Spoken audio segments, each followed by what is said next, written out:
Good morning, fourth grade. We're going to be reading today Alaska's Dog Heroes. Since we are finishing up Wood's Song, hopefully you guys are getting on and finishing out that story and listening to it.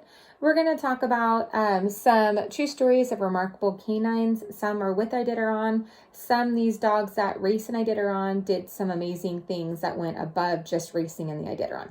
So I'm going to read this story. I hope you enjoy it. So just kind of bear with me. I'm going to read it and then I'll show you the pictures, okay? Like in class. All right. So this is by Shelley Gill and illustrated by Robin James. So here's another picture.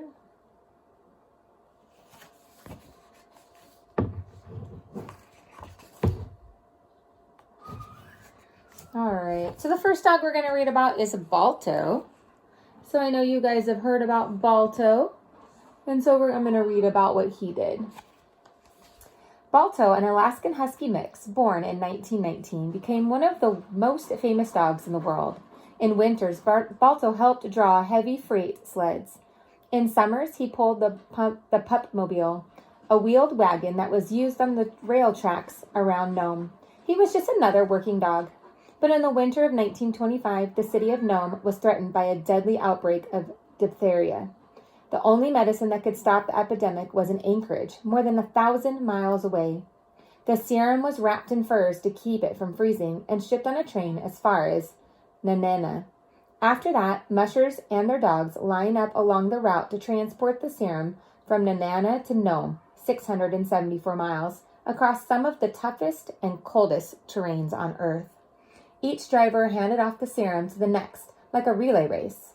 The lives of the people of Nome depended on the speed of these dogs and their mushers. Balto, musher, gunner, Kaysen, and the rest of their team completed the final 55-mile leg of the relay. They carried the life-saving medicine into Nome at 5:30 a.m. on February 2nd.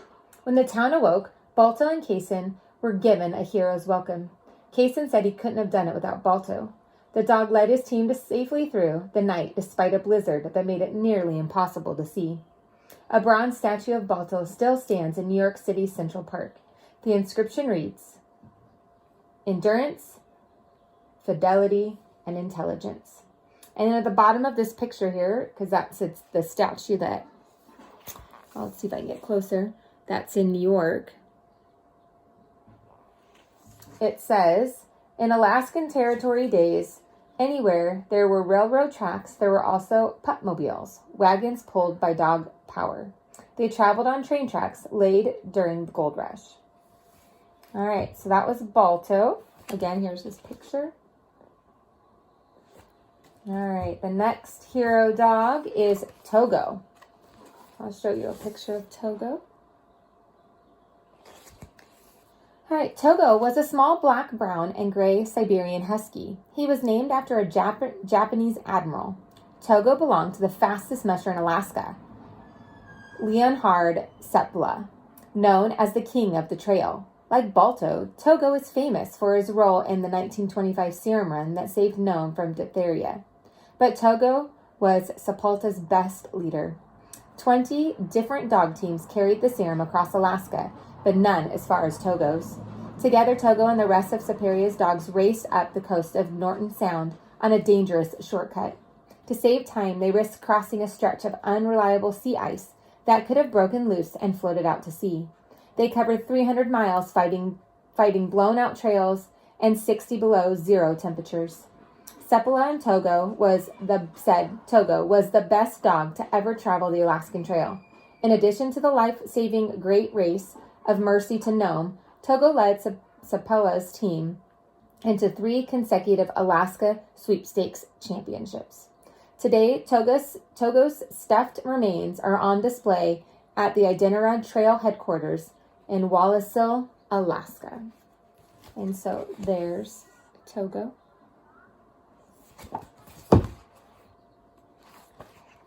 The next one is Tekla. Here's a picture of Tekla. Tekla, before Susan Butcher became famous for winning the Iditarod Trail sled dog race 4 times in 1980 and 1990, in the 1980s and the 1990s, she was an unknown dog musher who lived in the Wrangell Mountains. Her dog team was a mixed bunch except for its leader, Tekla. Tekla seemed to have a sixth sense. It was as though she could hear Butcher's thoughts. If Butcher thought we need more wood, Tekla would lead the team to a woodpile. However, once, when Tekla was a new leader, she defied Butcher's command to go ahead. Butcher couldn't understand Tekla's disobedience until the dog bolted off the trail just as an ice bridge collapsed into the water. Tekla's instincts saved them. From then on, Butcher knew that Tekla was her best partner, and for good reason. Tekla would save her life again. In Butcher's first Iditarod in 1978, Tekla led the team to a 19th place finish. The next spring, with Joe Reddington, they completed the first and only ascent of 20,300-foot Mount Denali by a dog team. Reddington's team was led by Candy, another accomplished husky. But 14,000 feet up, they combined the two teams. With Tekla in the lead, Butcher and Reddington arrived at the summit. When they reached the top, the team, affected by high altitude, would have kept going if not for Tekla. The dog dug in and kept the rest of the straining huskies from overrunning her and plunging off the peak. So that was Tekla. Okay, the next one is Tramp in Red. So here's that. I think we can imagine what the dog is going to do there. In the late 1950s, a 50-square-mile floating chunk of ice northwest of Barrow, Alaska, served as the site of a scientific camp. On January morning, the commander of the base, Colonel Feathers, finished his breakfast and walked out of the mess hall just as a giant polar bear emerged from the icy mist. Feathers did what most of us would do. He ran. The bear chased him. The bear was gaining on the desperate Feathers when Tramp, a young sled dog that worked at the camp, appeared out of nowhere and attacked the bear. Despite Tramp's courage, Feathers still faced grave danger. With its giant paws, the bear threw Tramp aside, breaking several of the dog's ribs and leaving him alive but unconscious on the ground. Then Tramp's mate, Red, dove into the fight to protect Feathers and Tramp. Fur flew. There was so much commotion. The weather observer, Burt Reynolds, ran out of his tent to see what was happening. He shot at the bear, careful not to hit Red. The sharks alerted more armed men just in the nick of time. Within moments, the bear was dead, and the men rushed over to give Tramp and Red first aid for their wounds. Both dogs recovered, and 2 weeks later, Red increased the canine camp population when she gave birth to a litter of 7 healthy pups. So imagine doing all of that, there's Red, while she was pregnant with the puppies. And then down over there, which you can't see right here, is Tramp with the broken ribs. All right, next one is Julian, Sunita, and Kashwenta. So I don't know who all these are, but here's a picture of one dog. Looks like a worker dog. Carries supplies for its owner. And there's another one pulling a heavy sled. So let's read about these guys. During the gold rush in the 1890s, a miner could only enter the Yukon Territory if he brought along a year's worth of food and supplies. That's a lot to carry. The miners used dogs to help them take their provisions over the very steep Klachute Trail in the Klondike. In the spring of 1896, a majestic 200-pound yellow mastiff named Julian packed load after load up the trail. Later, he set the record for pulling the heaviest weight of any dog in the Klondike. Today, there are weight-pulling events that memorialize the dogs of the gold rush. One event is called the Fur Rendezvous, the heaviest single pull, one dog and one load, recorded in Alaska, happened at the events in the 1970s. Sitta and Kashwenta, two incredibly strong St. Bernards, and father and son, pulled 5,220 pounds each, over 20 times their own weight. So this is Julian, part of the gold rush. And then this is either Sitta or Kashwenta. They didn't tell us, but they look the same because they're father and son. Kind of cool to learn about all these different dogs up in Alaska and what they did. The next one is Stickin', and that's what he looks like. Looks super cute. So in the summer of 1880, the naturalist John Muir and the crew of native paddlers set out from Fort Wrangler to explore Glacier Bay. With them, curled up between the boxes and the bags, rode a short-legged, shaggy, black, fox-like dog, quite unusual for a northern dog. His name was Stickin, after the Stickin Indian tribe. As the travelers explored the wilds of the southeastern Alaska, Stickin was always ready for adventure.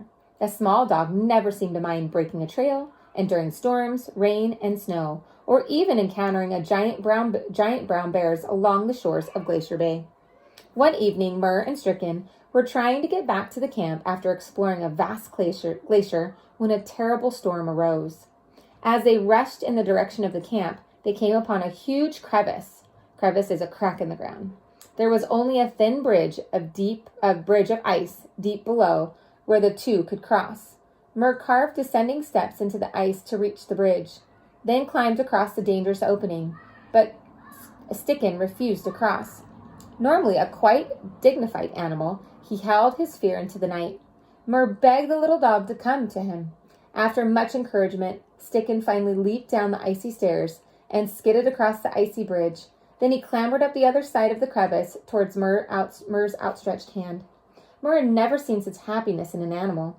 Stickin had gone from absolute despair to unbound joy. Stickin was shouting, swirling round and round in giddy loops. Muir thought the little dog might die of excitement. After that day, Stickin would not leave Muir's side or accept food from anybody else during the rest of the time they were together in Alaska. And so here's what they're talking about. So these big cracks right here, and that's what they're talking about, the crevices, and they had to cross over to get to the other side, or to get to their camp. All right, next story. Hotfoot. So here's what Hotfoot looks like. Yeah, so the Iditarod Trail Sled Dogs race is credible with saving the sled dog. Without the famous race, the dogs would have been replaced by snowmobiles. The dream of Joe Reddington, Sir of Nick, Alaska, the first Iditarod took place in March 1973. It was a run along an old mail trails that hadn't been used for 50 years. The route was a staggering 1,150 miles from Anchorage to Nome. Few people expected dogs to be able to go the distance, climbing mountains, fighting storms, battling the cold on the Yukon River, and the wind on the coast. It took musher Dick Wilmarth from Red Devil, Alaska, just over 20 days to win the race. He gave all the credit to his lead dog, Hotfoot. Wilmarth said all he had to do was stay on the sled and let Hotfoot pick the way. Gratitude and love for the great lead dogs has echoed throughout 40-year history of the famous race. Right? Without the dogs, they wouldn't be able to go anywhere, on that race. So we have Patsy Ann. So there she is. Not a husky in this one. Let's read about Patsy Ann. Patsy Ann was a bull terrier brought to Juneau, Alaska in 1929 to be a family pet. But she had other ideas. This funny-faced white dog became the official greeter at the dock during the 1930s. Patsy Ann had no permanent address. She spent most of her nights at the Longshoremen's Hall, and her meals came from chefs who toiled in kitchens and galleys all over Juneau. Each evening she made her rounds collecting treats. Everyone fed her so much that in her later years she got very plump. She got kind of heavy. Kind of like Miss Sarah. In those days, a ship coming to the dock was an event. Folks would gather at the wharf to watch the ships come in. Long before it was in sight or steam whistle blew, Patsy Ann somehow always sensed when a ship was coming. She even knew where it would tie up and wait patiently there. What makes this so miraculous is that she was stone deaf from birth, meaning she couldn't hear. One time, a group of people was waiting for the ship at the wrong dock. Patsy Ann stared at them for a moment, then trotted to the correct dock, guiding them there. Patsy Ann died peacefully in her sleep at the Longshore Hall on March 30th, 1942. The day after, the townspeople watched as her little coffin was lowered into the Gasting Channel. Today, a statue of Patsy Ann sits on the wharf. She watches and waits for a ship to sail in, just like she did so many years ago. And there's Patsy Ann. All right, next one. Jippy and Blues. Jippy and Blues, let me show you what they look like. Jippy and Blues are two sleek border collies. They are dog detectives currently being trained by Shell Oil to sniff out oil spills beneath the Arctic Ocean ice. Scientists hope dogs like Jippy and Blue can alert them to trouble before pollution spreads. Some dogs have a sense of smell 1,000 times better than a human. Dogs can sniff out just about anything.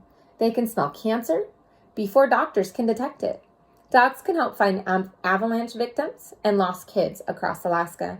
They can catch criminals, and they can even help scientists locate the scat of orca whales and other endangered species to study. Now dogs might be on the front lines of protecting the environment by finding oil spills under a blanket of ice. So even though it looks like they're just out and about, they're actually working.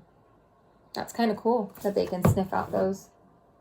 Since Alaska spills, hurt our wildlife in the ocean, right? All right, so Brown and Bruce are our next dogs. This is what they look like.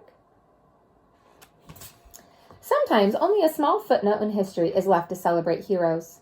There's a dog-eared, musty photograph in the collection of the Alaska State Library. It shows a cold, snowy landscape, a sled with a bundled-up driver, and two big, floppy-eared huskies staring at the camera. The driver of the sled was P.E. Lars, a photographer. The picture is dated 1898. The following words are written on the picture. Brown and Bruce, the famous dog team that had beaten all records of mountain climbing and long-distance traveling in the Arctic and the Yukon districts. Brown and Bryce may not be in many of the history books. The specifics of their fame are lost to time, but someone thought that they were special enough to honor them with the photograph, so Brown and Bruce wouldn't be forgotten. So there they are. All right, next one. Anna. She's so pretty. All right, let's read about Anna. Pam Flowers was the first woman to cross the Arctic alone. She would not have made it without her dog, Anna. Flowers trained hard for her 2,500-mile expedition, mushing from Point Barrow, Alaska, to Repulse Bay, Canada. She picked out only the best dogs to go with her. Her trusted leader, Dougie, headed her 8-dog team. Anna was one of the 2-string dogs, and though she was small, Flowers liked how hard she worked.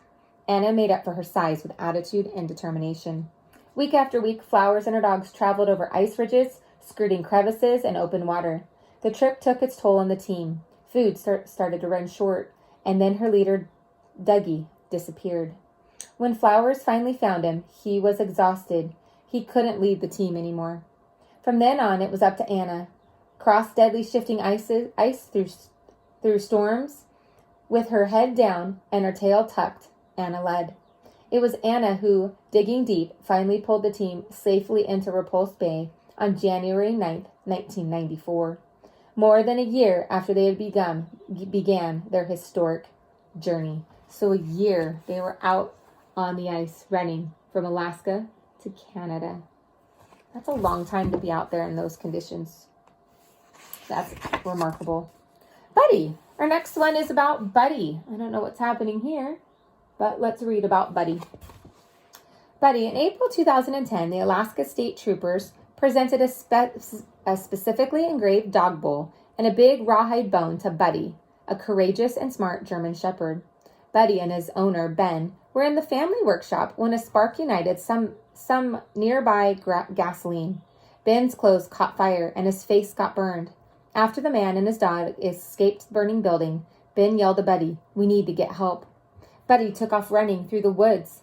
He found a trooper who was responding to a call about the fire, but had gotten lost. Buddy led the officer back to the house through a maze of winding back roads. Because of Buddy, the trooper was able to guide the firefighters to the scene and save Buddy's family's home. Everyone thought Buddy was amazing, especially since he'd never had any training for emergencies. He just knew how to help Ben, his owner. So that's amazing. You hear of stories all the time saving their owners. All right, we're on Duggan. There's Duggan. Looks like it's snowing really hard. In 1985, Libby Riddles, an unknown musher from Teller, Alaska, took a trail-hardened dog team into the teeth of the colossal storm and tried and win the Iditarod Trail sled dog race. The year before Riddle's attempt, an unexpected Iditarod musher nearly died in a similar storm out on the ice of Norton Sound. Riddles knew she couldn't make any mistakes, so she put Duggan and Axel, the wonder dog, in the double lead. Darkness finally stopped them far out on the ice. Riddles wiggled into her sled tent, crawled into her sleeping bag, and buffeted by the howling wind, slept a cold, sleepless night. At dawn, she rousted her team from their warm beds beneath the snow, and they took off for Koyuk. Duggan led directly into the biting wind on a straight course headed down and tug line tight. The rest is history. The headlines of Anchorage Daily News screamed, "Libby did it!" Riddles became the first woman to win the Iditarod race, as well as the humanitarian award for taking the best care of her dogs.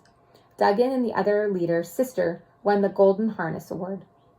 So there we go. There's Duggan. All right, next one up is King David. So there's King David right there. Another looks like German Shepherd. One winter in 1986, 6-year-old Joey Mays had been missing from his East Anchorage home for hours. His family feared that he might have been kidnapped. Anchorage police officer Gary Gilm and his canine King David were on the case. The officer and King David began their search right away. The German Shepherd sniffed his way down the road. He suddenly stopped and started barking, then began digging frantically in a huge snow berm. When the hole was big enough, Officer Gillian reached inside. His fingers met 2 icy feet. They were Joey's feet. A passing snowplow had buried the boy deep in the snow while he was building a snow cave. Only a tiny air pocket saved him from suffocating. When Joey was taken to the hospital with hypothermia, he kept asking, "Where's the dog?" So Joey's doctors called Officer Gilman and asked him to bring King David to the hospital. Joey was overjoyed to meet and hug his hero. Soon after, King David was awarded the National Dog Hero of the Year for his spectacular rescue. So lucky for Joey, King David found him. That's awesome. All right, I think that was our last story, and it was. So I hope you guys enjoyed Alaska Dog Heroes, and I look forward to reading another book to you soon.